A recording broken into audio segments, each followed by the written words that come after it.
it's one thing to film just a hunt, like a deer hunt. You walk to the stand, you get in the stand, you film the hunt, you film the shot, you film the recovery, you're done. But when you're filming an experience, there's so much more that you have to get, and that's something too we can talk about. A-roll versus Oh, you B-roll. got her, dude. She's down. Let's go. Dude, I just shot a deer of a lifetime. Freaking smoked him.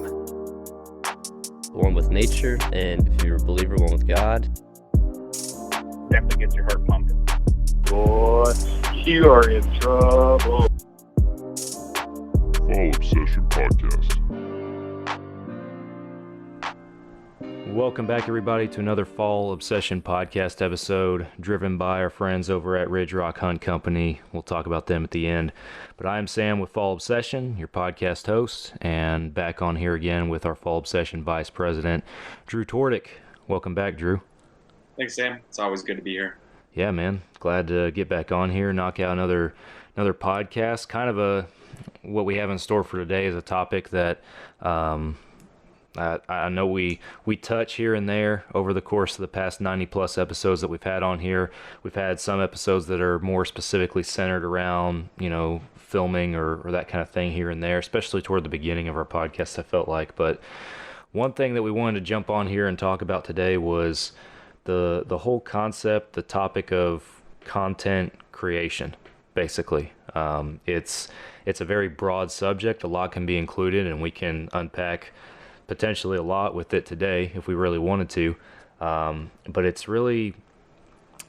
something that kind of has its own unique twist, I feel like, in the outdoor industry. And with us being a media production company, with us primarily focusing, our business model, a lot revolves around the content creation aspect.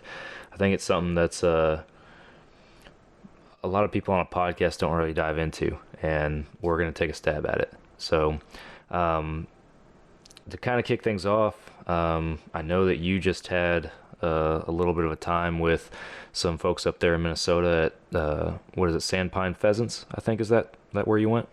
Yeah, that's correct. I was out there. It was a group of 30 guys. They were doing a European pheasant hunt. So there's 10 stations that they shoot from, and I think they had 330 pheasants they were shooting, and it was a pretty good time by everyone. I know this time I think they shot a little over 2,500 shells, Wow. But I've seen those numbers as high as 6,000 in the day. So it's a good time.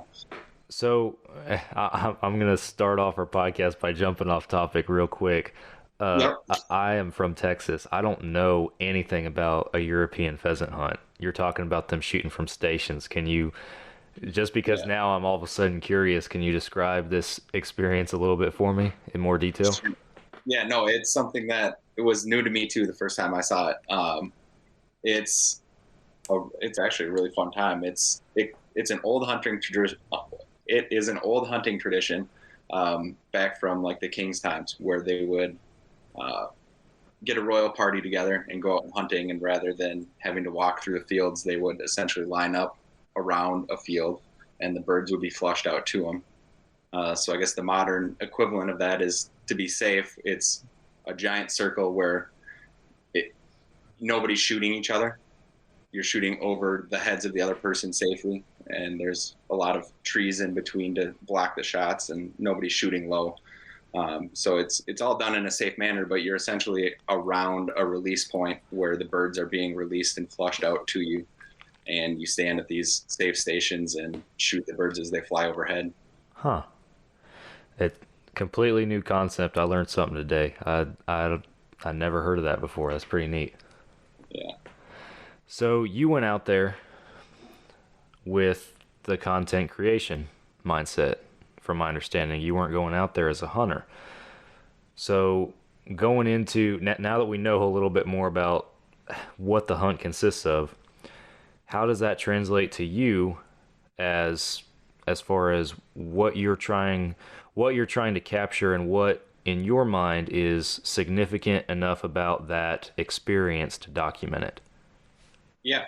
So I guess from my point of view, when I'm out there trying to create content, I'm looking for what portions or what individual aspects of the hunt does it take to convey the full story, right? What if you saw these pieces individually would tell you at the end of the day, this is what happened in the field that day. This is the general hunt that those guys were on. So for that general situation, what I have is, birds flying real high, getting shot at. I've got guys at those safe shooting stations taking shots, some of it in slow motion. I've got the dogs making the retrieves. Some slow motion retrieves always look pretty cool on film. And then sort of that capture at the end of what does it look like when all the shooting's done, gathering up the birds, hanging them up for display, the picture taken, the group camaraderie, the event back at the clubhouse where everyone's fed dinner and they sit around and talk about the day's hunt. So how do you capture all of those pieces in each individual aspect to really help you tell that full story? Telling the story is a term that I use a lot, and I love it personally. It frames it up perfectly.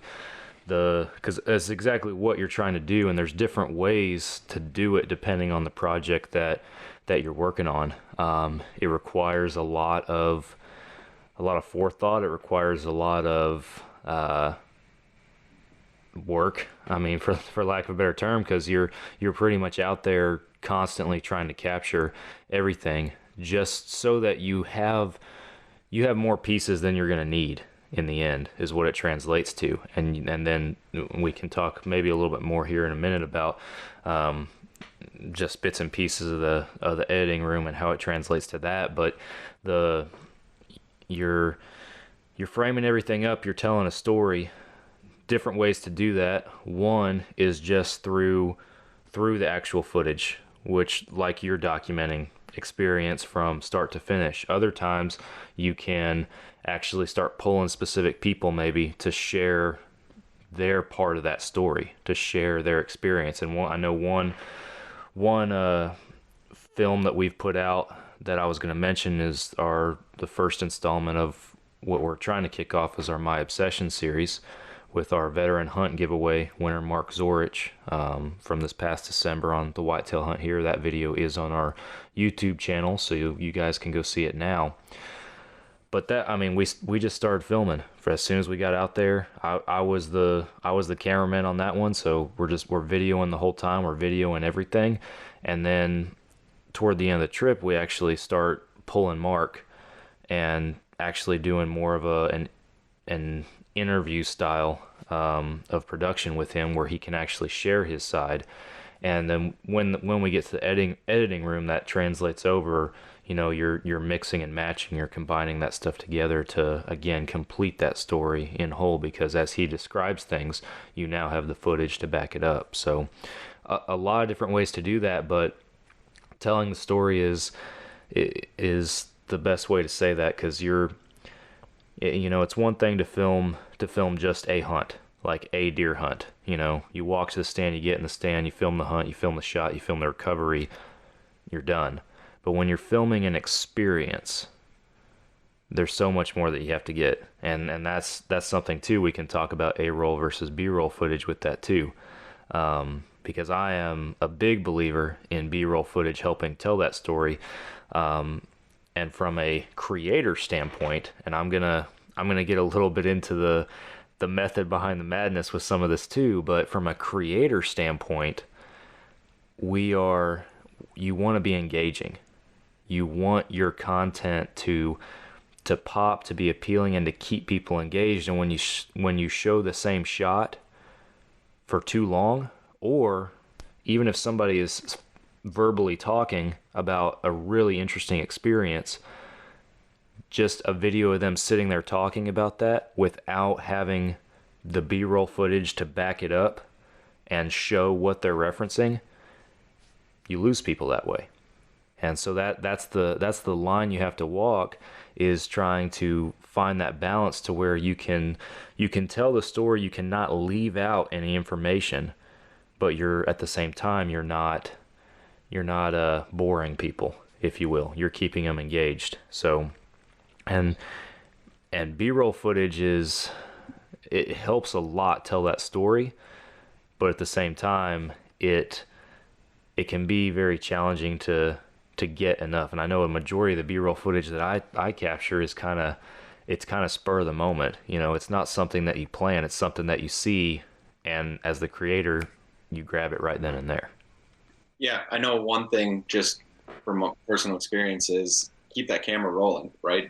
I guess at the end of the day, you never know what the narrative of the story is going to be. And there are times, you know, filming in cold conditions, filming in rain, where you put the camera away and it always seems like that's the moment that something interesting happens. It may have nothing to do with the hunt, but it is something that you look back on it and you're like, man, I really wish I would have captured that 30 seconds of that conversation that we just had, or whatever it is.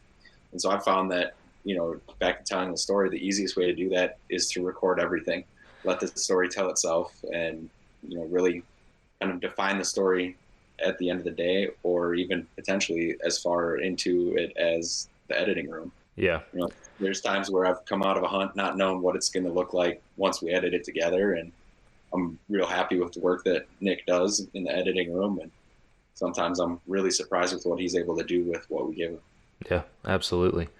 Yeah, we like you said, you come out of that not knowing what you're gonna have, and I know, like, for me with that hunt with Mark, it was a little intimidating because, one, we're event hosts on this thing, and I'm not saying anything that I haven't said to Mark on this podcast already, but we were event hosts on this thing, so obviously I want things to go smoothly. I want it to be a good experience for Mark, and thankfully it was. At the same time, trying to produce content for this at the same time, I didn't know. I was videoing everything. I have hours of footage I'm probably never going to use, but filming everything, and then you're spot on when you say that you have to keep the camera rolling, because I remember, like, we'd come back to camp, it was kind of the end of the day, everybody's winding down, we put the stuff down, the gear down, we go in the kitchen, we cook just a pretty simple meat and taters kind of dinner, but then we'd sit down and eat dinner and just start talking, and at some point during the conversation I just have this realization, like, oh my gosh, I need this. This is the moment that I need captured right here. And I'm freaking stuffing my face and my camera's on the other side of the room. So nobody's perfect. Nobody captures everything, but I mean, you're spot on. You have to keep it rolling to get the absolute most out of everything that a project has to offer. Yeah. And I mean, at the end of the day, hunting videos all sort of have the same subject matter, right? It's going out in the field and shooting an animal. And it's all of the other nuances and all of the other challenges and all of the other in between, right? It's the white space in between that makes an interesting story, especially with hunting content. Yeah, and that's where, that specifically is where we or anybody, I'm using us as the obvious example, but it's where people set themselves apart, is in those unique things. Because you're right, hunting content is pretty standard across the board. You have to find your niche. You have to find your look, if you will. And I mean, you can go on YouTube and all. I mean, I won't plug any names, but if you're big into the online hunting content world, just as a viewer, as a subscriber, you know all the big name channels. You know these guys that are doing good stuff with their videos and everything, and it's because they have a unique look. One, they might have a unique subject matter, like hunting in the suburbs of Atlanta, or, you know, whatever it might be, but at the same time, the way that they present their content is in a very unique way specific to them, and that's what content creators have to come up with, is that unique way. And then being able to, one, continue presenting stuff in your fashion, but also evolve it and mature it. Because the more that you do this, the better you will get.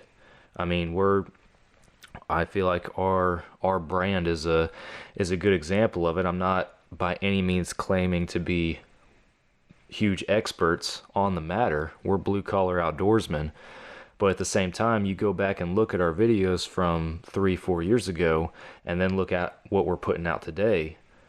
There's a difference. It's still a Fall Obsession production, but you can see that maturity, you can see that evolution and how things have changed over time. That being said, keep your look, keep your vision, but don't be afraid to mature as your own experience does, because it's only going to help you, your content, your followers. And it can be intimidating. I know it's been intimidating for me in the past, to whether it's a new camera, new editing software, a new filming technique, or somebody telling me, hey, that footage really wasn't that great, try this next time, and it hurts your pride a little bit. But it's what you need to hear, and you're better for it in the long run. So getting in a little specifically too on the editing side of everything, I don't want to give away, like I said, I'm not here to give away secrets necessarily by any means, but from the editing side of a content creator, you know, the filming, the production is only half of it, you know, and where everything comes to life is obviously in that stage between filming and hitting whatever screen you're putting it on, and editing room being that. So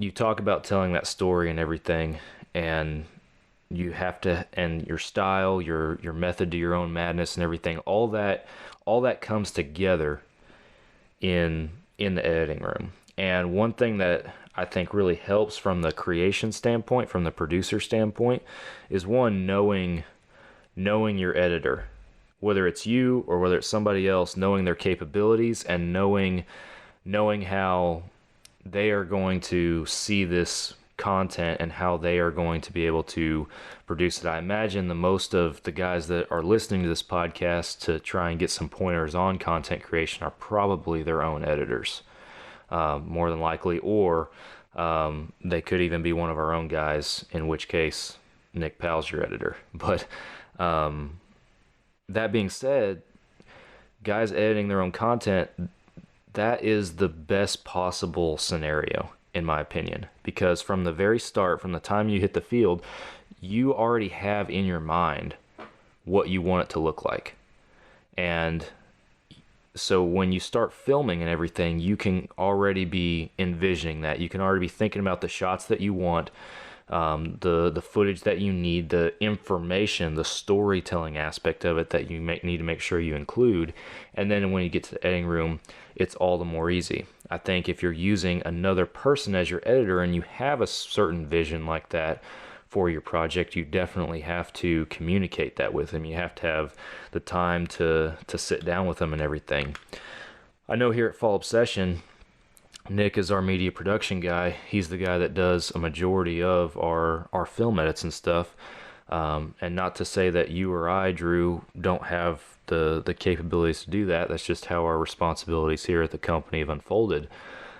I know for me, one of the scariest things that I've done since being a part of Fall Obsession was bringing Nick into that role. And I've told him this, and he's probably chuckling at himself listening to me talk about it. But, you know, because up until Nick taking on that role, I did the majority of the editing. I did a lot of the filming, so I had that vision on how I wanted the project to look. And bringing Nick into that role was like, okay, now I'm completely letting go of, and not, I don't want to say control because I don't want to sound like a control freak, but letting go of the own control that I have over the project and letting somebody else do it. And Nick and I met, we worked together. I taught him some stuff and trained me, and even since then he's come back and taught me stuff and trained me on stuff that I didn't even know how to do. But basically finding common ground in how we want our productions to go, and that was the goal, so that yes, it's primarily his responsibility, but whether somebody sends footage and I edit or he edits it, it's gonna be for the most part the same result. And when you're doing it for a brand, for your own hunting page, whatever a listener might be thinking about, you know, if you got more than one guy in your editing room, I think that's important, is to have that consistency across the board. So I don't know, you got any thoughts on being the guy behind the computer? Yeah, I guess, you know, you had mentioned a little bit of reservations when we brought Nick on. You know, I'd be lying if I wasn't right in the same boat with you. And I think that comes back to that brand identity that you were talking about. Mm-hmm. Really having one person in that editing booth controlling the final image of your brand is really important to the final look. And it's that old thing, too many cooks in the kitchen can spoil the sauce, and what we had going was good. I'm really happy with the results that we're seeing with Nick now. But it was, like you're saying, it was an opportunity for us to expand, but it also took a lot of trust on our part to bring somebody else new into that and hope that content came out the way that we'd hoped. Yeah. So you guys, as listeners to this episode, are getting a little inside info on Fall Obsession with where this conversation went there, and hearing a little bit about the evolution from a couple years ago of putting Nick in that role. And what's funny is Nick's probably the one editing this podcast right now, so he's probably listening to us talk about him without his own right to defend himself, but we'll give him that opportunity in a future podcast, I'm sure. But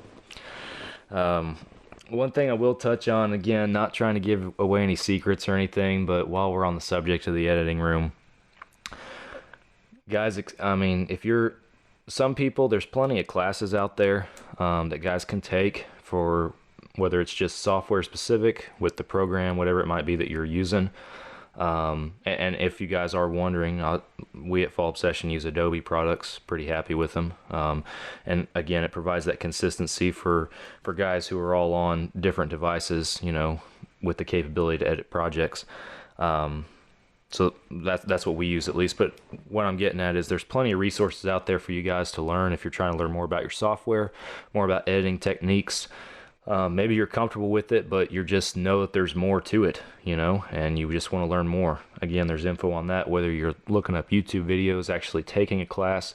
I know there's some companies out there that even do classes specific to outdoor filmography, and they're out there and available for you guys. You can look them up. But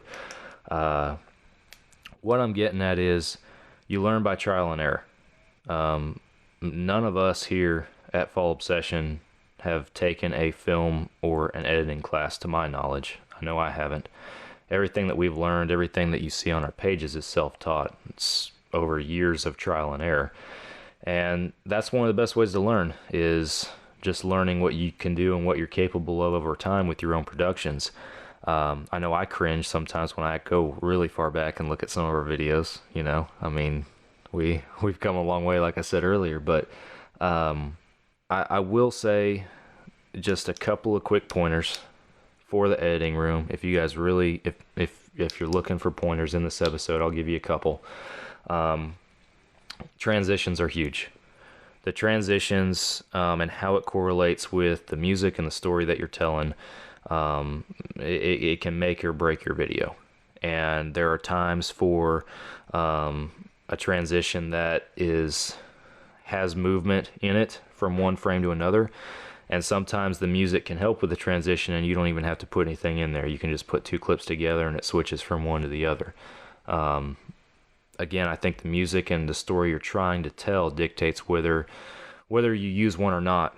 The best way to find your own style and see how those transitions are applicable is go on YouTube and start watching hunting videos from numerous different channels. You will pick up on stuff that these guys do over here and those guys do over there, and you will over time be able to bring them together and put your own style together.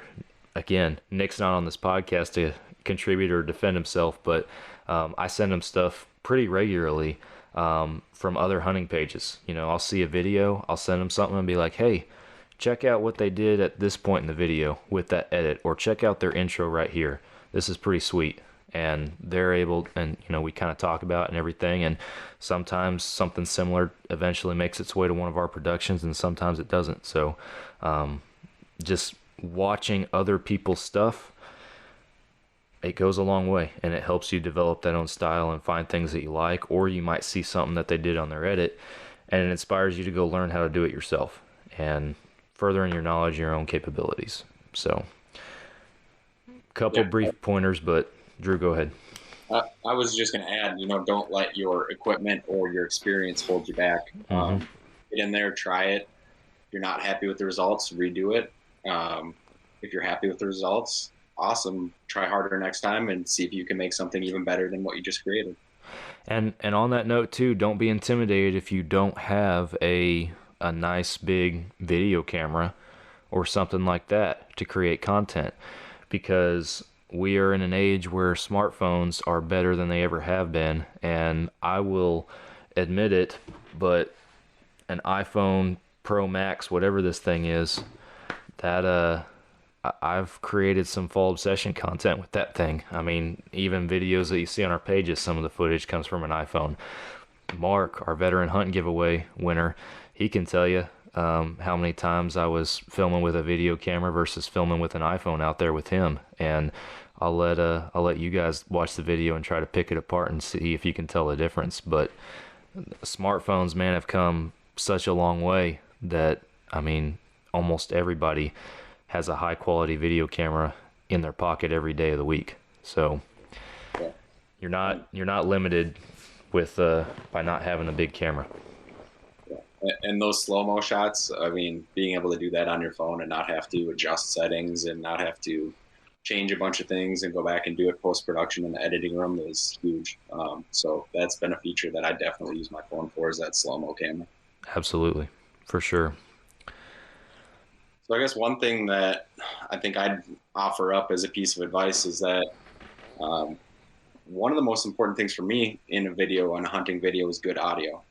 You know, the number of bad videos that I've seen where somebody comes in and you can barely hear the audio from the person talking, and then all of a sudden there's a really loud music track that comes in and kind of throws everything even more off balance. And I guess it's one of those things that somebody just starting off, that'd be one of the tips that I'd give them, is really focus on your audio output, your audio production on your end product. It's gonna keep people engaged, but more than keeping people engaged, it's gonna prevent people from becoming unengaged, which is when you lose them real quick. Yeah, we talked earlier about keeping them engaged and you know, breaking things up, that B-roll footage and everything, but audio plays a huge part. Drew is spot on with that. And you know, it can be hard sometimes to balance it out, or you might be listening to it and somebody else might have a completely different take on it. Biggest advice on the best way to do that is, one, don't let your music, if you're putting music in a separate track on your video, as Drew already alluded to, don't let that overpower the story that you're telling. It's an additive to that story. It's helping you tell that story. It is not taking over. It shouldn't, and you shouldn't feel like that. Some pointers on just audio in general and making sure that those levels and everything are right.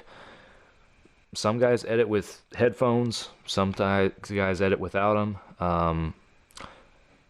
Listen to it with both. You know, if you edit with headphones, before you wrap up that video, listen to it without, you know, in a reasonably quiet environment. That way you can maybe hear what it's going to sound more like if somebody's watching it on their computer or on their phone or something like that without headphones.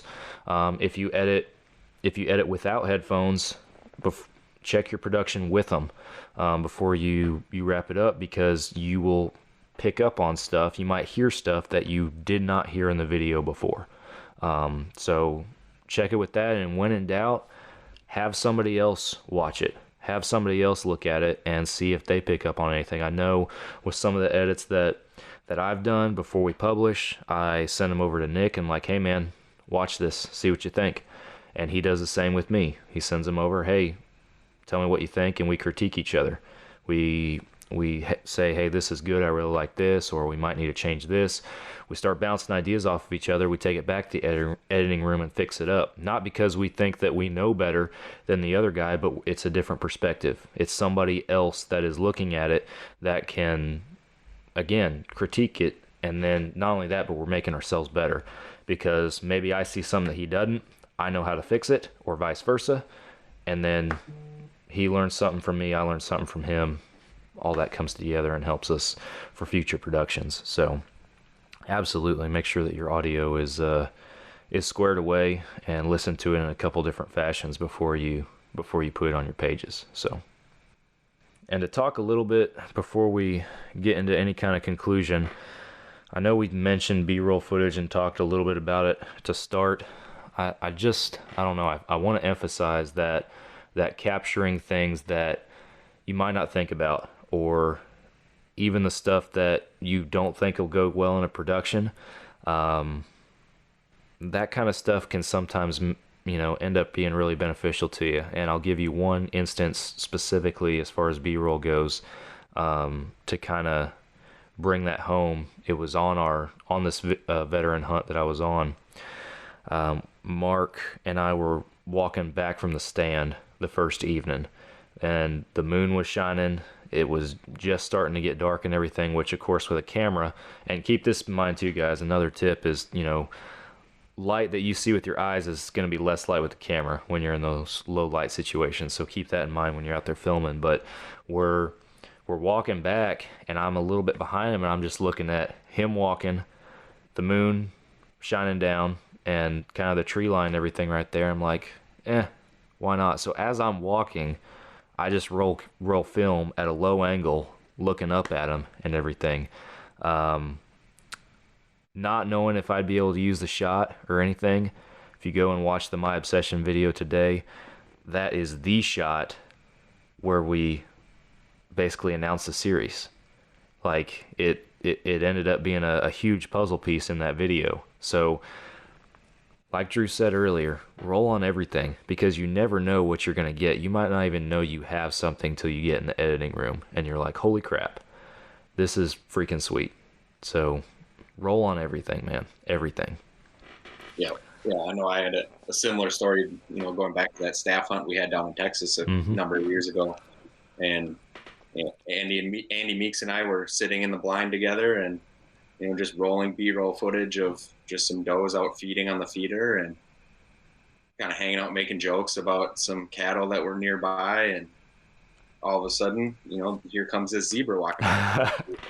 And it was something that, had I not had the camera on and rolling, it happened so fast and was in and out of there that we never would have had footage of it. But it turned out amazing. It's one of my favorite things I've ever filmed.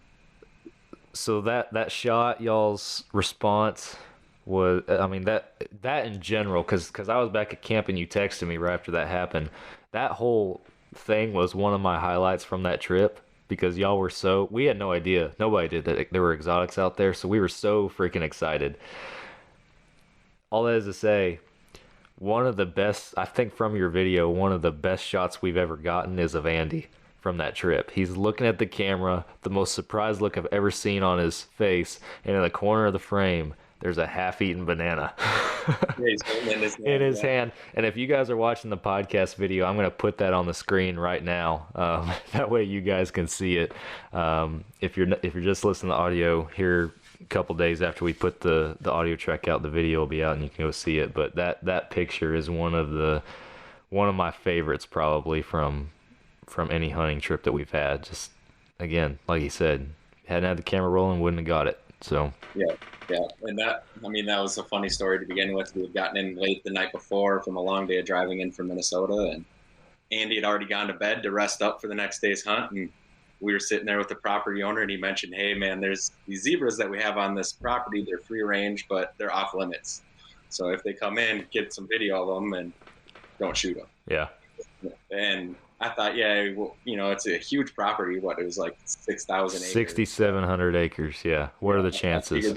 I figured the odds of them coming in that first morning wasn't very high, but got the surprise of the week. Sure enough. Well, that trip too, man, like I know it's over 2 years ago now at this point, but that trip too, and we have some footage from that time frame on our YouTube of that hunt and everything, but that trip was a good example too of a bunch of different content creators coming together, and not to say any of us have the exact same style of filming or anything, but we had 10 guys in camp, a majority of which were filming, and we had a bunch of different guys and footage from a bunch of different cameras coming into the editing room on that. One guy did the edit, and it turned out great, the few videos that we put out from that hunt. So again, it's when you and I'll speak a little bit to this because it is relevant to our fall obsession guys that are listening to this podcast.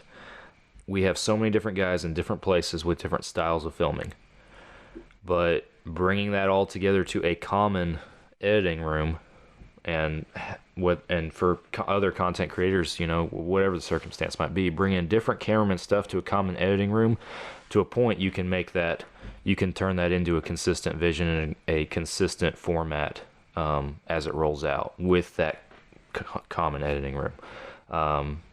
Some footage might have to get bounced, you know, if it lacks the quality, because quality does play a big part. But if the quality is there, the production can be edited to match a creation style, you know. So that, and again, I say that in this podcast.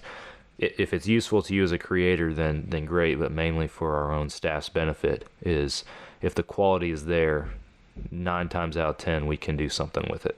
So one thing that I did want to touch on, too, it's come and gone out of my mind throughout our conversation today, but and this might be a little bit more relevant too to the photography side of things, because photography it's not something we've talked a lot about today, but it is something that's relevant to us as a media production company in the outdoor industry, is angles, because angles are everything, and I hate crappy angles.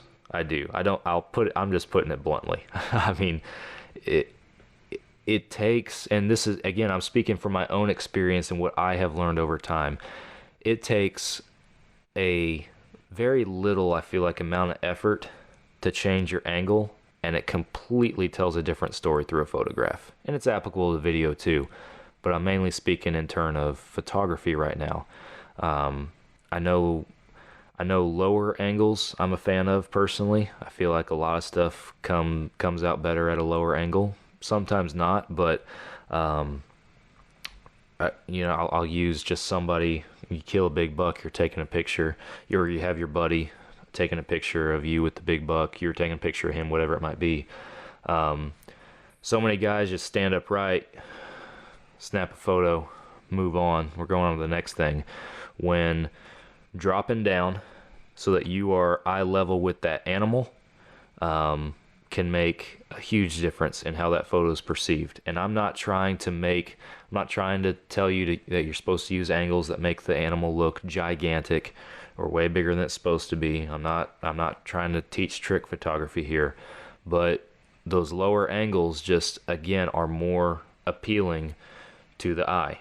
And when you're an online company, we're getting right into the gray area for me, but I don't want to make it sound like we're doing everything for the likes or for the follows or anything, but we're an online brand at the same time, and that's where we grow and everything. And so we look at it through the eyes of, we need that quality, we need those shots that pop and everything, and low angles help with that. And then just being creative helps with that too.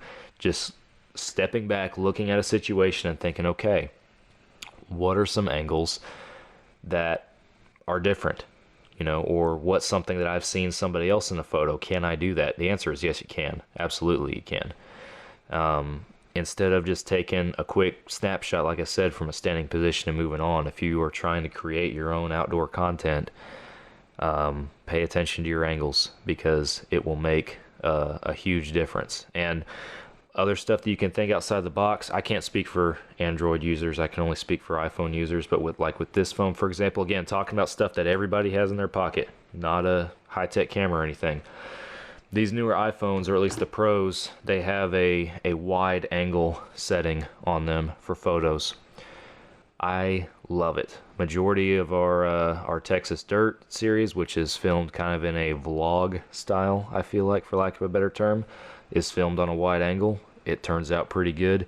And then one photo from that veteran hunt that I will put on the screen right now in the podcast video, is a photo that is basically from above the hunter. It's from above Mark, where he's standing there sitting there on the ground with his deer.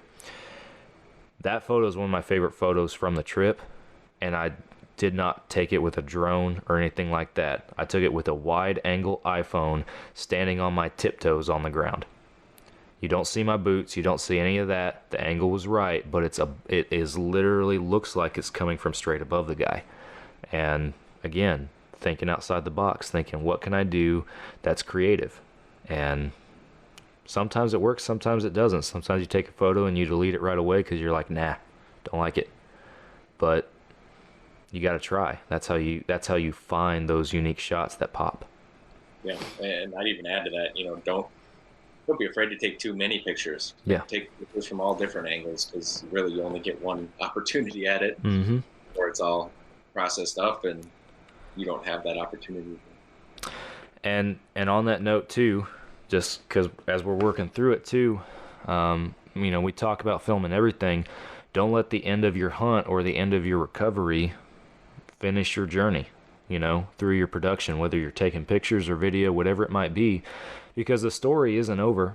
Now, you might be trying to tell a specific part of that story. You might not have a need for stuff like that, but the journey's far from over. And like Drew said, don't be afraid to take too many, whether it's photos, videos, whatever it be. But you still got to get that thing back to camp. You still got to get that thing quartered out, processed up, packaged up if you do your own processing, in the freezer, all that kind of stuff. Hey, it's called a content opportunity is what that's called, start to finish. So might be a good spot to end. I don't know, unless we got something else, but don't let the work of the content intimidate you, because it is work. Because especially if you're doing it by yourself, self-filming is a whole nother ball game. We've been talking about everything today from a content creator standpoint. I don't think we have time to get into the self-filming side of everything today. That probably have to be an episode of itself. But if you're doing everything on your own, it's even harder. I mean, that's just a given. And it's a lot easier for you to fall into the hole of minimizing your production, of minimizing how much stuff you capture, how many minutes that film's rolling, or how many photos you take, whatever it be. And it's really easy that as soon as you walk up on that animal and get that final kill shot of you holding them upright, you're done. Signing off. I'm going to go to work now and get this thing cut up. Man, if that's what you got to do, it's what you got to do. But if you're really trying to be a content creator, you got to keep that thing rolling. And I'll raise my hand. I'm guilty of turning the camera off and being done at that point. This last year when I killed my deer, I also tried to keep it going a little bit. I got video of me trying to lift that thing in the truck all by myself. So, keeping that camera going can be a struggle sometimes if you're doing it on your own. But like I said, sometimes it makes the world of difference in what the end product is. Yeah, and even for those people at home who aren't ever going to create anything to share on social media, but just want that really good trophy picture, I think taking a few extra minutes, right?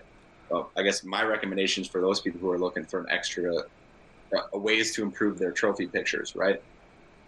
Take the extra time to put the deer or whatever your trophy is in a proper setting, right? If it means dragging it 20 yards to get it out of some thick brush so that you can see your surroundings, do that. If it involves turning and facing the sun rather than having the sun at your back, do that. Yeah. See, I'm raising my hand. I did that. Yeah, we've all done it. The other thing I'd recommend is take those pictures, those trophy pictures, before you field dress, right? The number of people that I've seen that take the time to field dress the animal and then decide to do the pictures as an afterthought. I mean, they're nice deer, it's nice, but you're never going to end up with a picture in the quality that you want if you wait until after you field dress. Yeah. One last tip: if you're looking to take blood off of fur, whitetail fur, elk fur, whatever it is, and you're nearby the truck and you've got access to a bottle of Windex will take that blood right off the fur and really help you clean up those pictures. So, the tricks of the trade that we use to help get better pictures. Yeah, for sure, man. And you're getting me all wound up about my pet peeves, but the background of photos, man. oh my gosh. Some that I see on social media, it's like, really, man? You couldn't have taken that a few minutes earlier out in the woods instead of in your cluttered up garage or whatever it might be, you know? I mean, man, that it plays such a huge role. Even if you're not a content creator, if you're just listening to this podcast because, you know, and I mean, everybody takes a picture of deer they shoot, you know? Take it out in the woods, man. Don't wait till you get back to your garage or bed of your truck. Now, granted, I have seen some pretty cool photos. There is a creative aspect to taking a picture of a deer in the back of the truck, don't get me wrong, and you can be very creative with that. Yeah. But if you got a cooler and tools and tarps and a bunch of other crap back there that nobody wants to look at, it typically doesn't help the deer out any. So yeah, no, and I mean, take all those pictures, right? Take the pictures in the bed of the truck, take the pictures in the garage of it hanging there. Take the picture. I mean, one of my favorite pictures of after the harvest is the full freezer with all the brats in it. You know, it's a fun picture to send all my friends, and it is what it is. But make sure you leave yourself something to go back and look at and really share with people. Yeah, absolutely. Well, man, we unpacked a lot. I feel like, and at the same time, I feel like we just scratched the surface on a lot of stuff. I know from a podcast standpoint or from a let's do a video over this standpoint, you know, sometimes it feels like there's only so much you can touch. I do feel like for the time we had today, we gave some good pointers and brought some good stuff out. As we already mentioned, the self-filming thing is a whole nother topic. I think that'd be a good one to maybe do a part 2 on some point with Nick in on that conversation too. And that way he can at least defend himself or speak up for himself when we're talking about him. So, but for now, we're probably going to call it a wrap on today. Again, if you guys are listening to this as a content creator, if you're wanting to get better at your own outdoor content, or like I said, maybe you're just listening because you're a loyal podcast listener, or just cause sound interesting, whatever it might be. Hope you guys got something out of this and are able to take something away for your own use or anything. Again, we're not trying to hide any of our secrets or anything, but I mean, a lot of what we learn is by trial and error over time. You know, you keep doing it long enough, you'll get better at it, whatever it might be. So, but we appreciate you guys tuning in to this week's Fall Obsession podcast. If you have not already, hit that follow and subscribe button on whatever podcast platform or app you're listening on. We are on all major podcast apps, as well as our website has all our episodes on it, fallobsession.com, and our YouTube channel. We're putting out, pretty much trying to put out a video now for every podcast episode we have, as well as just the audio recording on there. But all as I say, even virtually, like Drew and I are doing today, which is how most of our podcasts these days are recorded. We're putting out videos for you guys, so be sure that you tune in, subscribe, that way you get notified whenever we drop a new video. We're also putting out a bunch of other videos on our YouTube channel and stuff like that. So we talk about content creation, we talk about what we do here as a media production company. That YouTube channel is where you can see it all come to life. So be sure that you guys subscribe to that, check it out, start watching some videos. Facebook, Instagram, Twitter, again, the YouTube, all of our socials, go follow Obsession. We post daily on there with a lot of different stuff as far as what we're doing, what our staff's doing.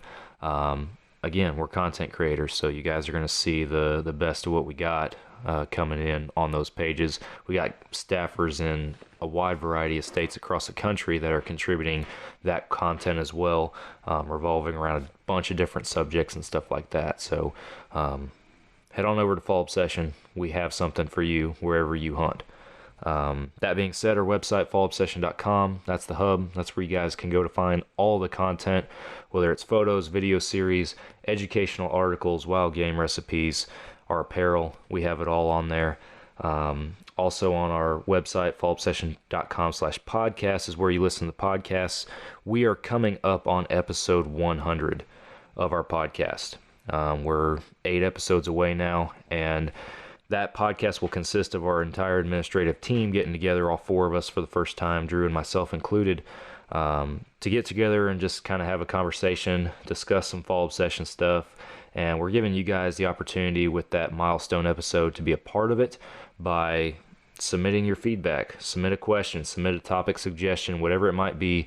Send it in to us, and we will address it during that podcast. Again, episode 100. fallobsession.com/podcast is where you go to send that to us.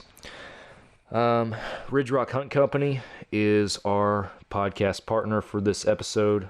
I'm rocking the hat. Derek and Lacey, we've enjoyed developing that relationship with them over the past couple years. They book hunts is what they do.